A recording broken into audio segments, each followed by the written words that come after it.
Well, good afternoon, everybody. My name is Kees Pieters, and as you saw, we had a little preparation to do to start my talk to you today.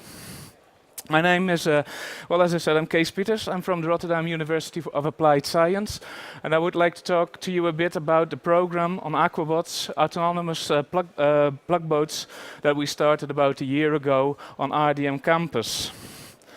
But first, I would like to share a little bit of history. We are located at the former dry dock wharves, the Rotterdam dry dock wharves in the city with the same name, obviously. And it's a very historical ground. This is where the place where all the large ships and submarines that ever were made in the Netherlands came from. In the 1980s, when shipbuilding was on its decline, the company went broke. And at around 2008, the whole area had become basically a ruin. The port authorities, who owned the real estate by then, decided to create a campus here, and they have been focusing on the infrastructure and the buildings up till about 2011, 2012. And so we've only just recently begun by developing the actual communities and the innovation that we try to achieve there. One of the interesting things is that we have got members of organizations, all the large companies involved in maritime, working together with a government, with research and education in order to come to innovation. What we have seen is that if you're not careful, then a lot of research ends up solving today's problems, and we are trying to get to the situation that we are actually looking farther ahead. And I usually think that education, the knowledge institutes are very good in handling those kind of problems. Well, our robot boats, which you see two hulls over here, have been programmed in the community of practice, maritime and offshore innovation, and we've been developing these only for, well, just short over a year now, and I would like to talk to you a bit about the progress and the ways that we have programmed it. First, my own background is in information technology. I'm an outsider in maritime, and what we are doing is seeing if we can put a few best practices that have developed in IT in the past 30 years that we can apply in maritime. Because, and I hope to offend nobody over here, but I do think is that maritime technology tends to be a bit on the conservative side, and especially in organizing their work. One of the inspirations that we use is the innovation cycle from Brian Arthur, who quickly and very consciously stated has seen that in very successful IT projects, the products that are made, the organization that is needed to facilitate those products, and the infrastructure that is needed is actually creates a feedback, a self-reinforcing feedback loop. And what we are trying to do is to see if we can actually get this in maritime. In IT, one of the most best examples, for instance, is the invention of the web page, or HTML in technical terms, by Tim Berners-Lee and his team at CERN Labs in Switzerland. When they started working with HTML, all the software engineers started creating content, but when you've done that about 2 or 3 times, it becomes a tremendously boring habit, and so the energy all went towards the tools to help facilitate especially the routine tasks. Because they offered those tools open source, which is an organization concept, more people were invited to contribute, to create web pages, and so this actually got this this started this flywheel of innovation around HTML and the tools that are needed, and well, we all know where it has led to us. Sometimes we forget that it was only maybe 10, 11 years ago when HTML was still a very remote and a very a kind of technology that was only available to the real geeks. We are trying to achieve this exactly with these hulls. One of the things that Oh yeah, so I'll first go back to this one. As I said, my background is in IT, and also my main concern with these hulls is basically the electronics and all the intelligence that you put inside them. If I put it a bit, but my colleagues from shipbuilding often get very angry when I say that basically the hulls for me are very elaborate electrical cabinets that have to be water resistant. But it does give my position on these projects a little bit. I focus on big data. Besides the hulls, we also have a lot of sensor grids. We also have a lot of projects that are aimed to give these little robot boats a kind of awareness of their environment, which is basically everything that you do on the coastline, on the in the rivers, and so on. And as you can see, that we've started up quite a lot of projects around this, from the boats, which I will be talking to, sensor technology, and also smart solutions for processing plants and in Delta Tech.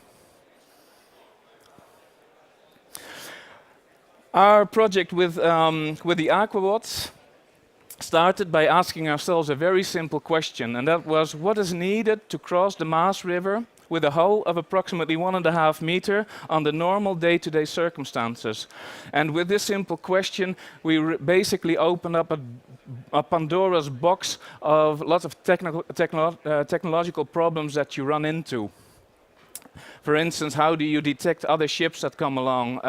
Are the hulls capable of actually crossing the river under these circumstances? Because, of course, with weather conditions have a very big impact on this size.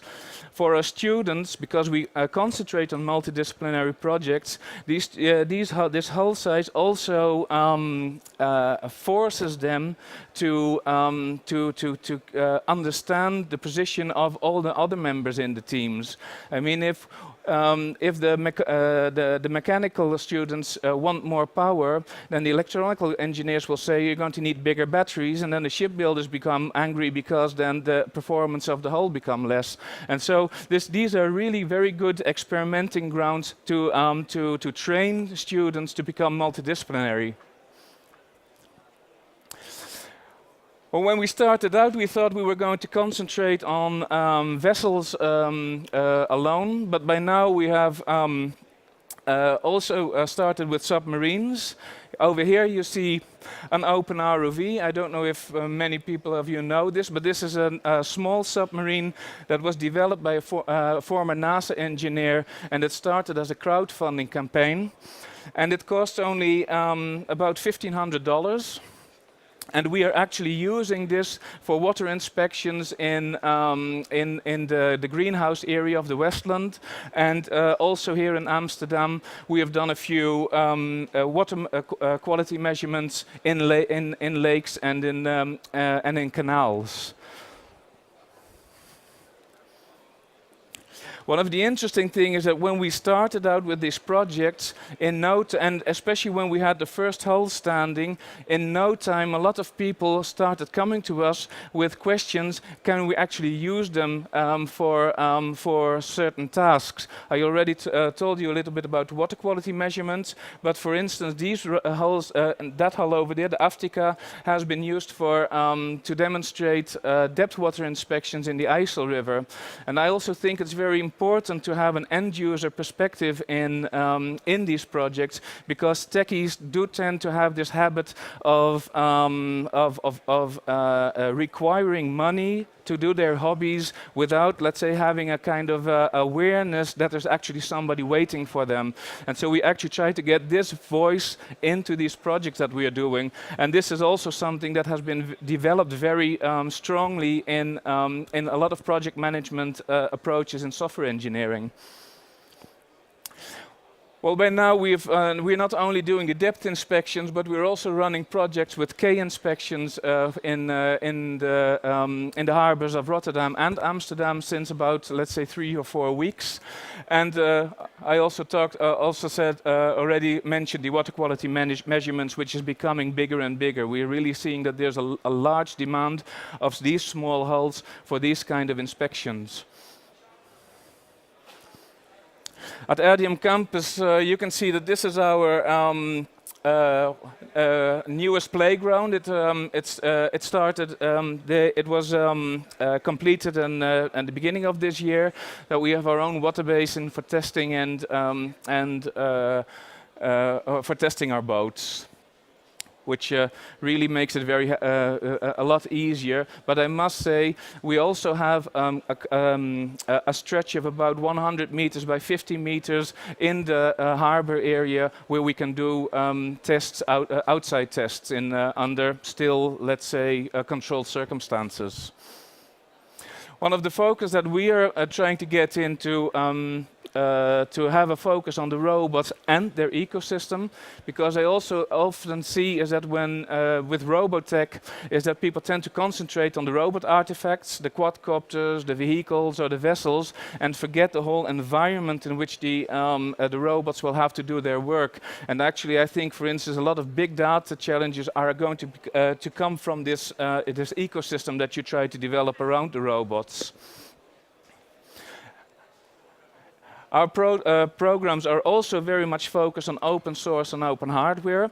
This is a very new concept in maritime technology. You do see this reflex of wanting to protect your intellectual property with patents and other means. And I do think is that although I understand why it is done, I have problems with the fact that it has become a kind of habit to work in this way. And we actually have some situations where I can actually demonstrate that by open sourcing a certain technology, you actually create a better market. And I try to stay out of these ideological debates. I really think is that you have to make strategic decisions on whether you open source or close source your technology. And one of my personal inspirations is still IBM, who has become very smart in making these kind of decisions. So I am not really for or against one or the other, but I do think, let's say, in maritime tech, it's very habitual right now. Well, the success of our boats has also meant that we have gone airborne. So we do have some projects running with quadcopters now, for instance, for windmill inspections, for offshore windmill inspections. And also with automatic guided vehicles on terminals. And so we're really seeing an enormous growth in the projects that we are running. In 2013, we had about three projects running in our program, Aquabots, with just small of 20 students, divided over 3 forms of education. February this year, we first had 70 students. From running 15 projects from 8 educations, not only from Rotterdam but also from The Hague and others. Because I said we do have this very sharing attitude. And what I also think is very interesting, that the partners that have joined our community has gone from 3 to 18. And as you will probably realize, nobody is really interested in these boats because they are much better examples. But what they do think is that the community's attitude, the sharing of knowledge is very interesting. And a lot of our partners say is that that's what they want to get some experience with. And there are a few of our partners. We also collaborate with the universities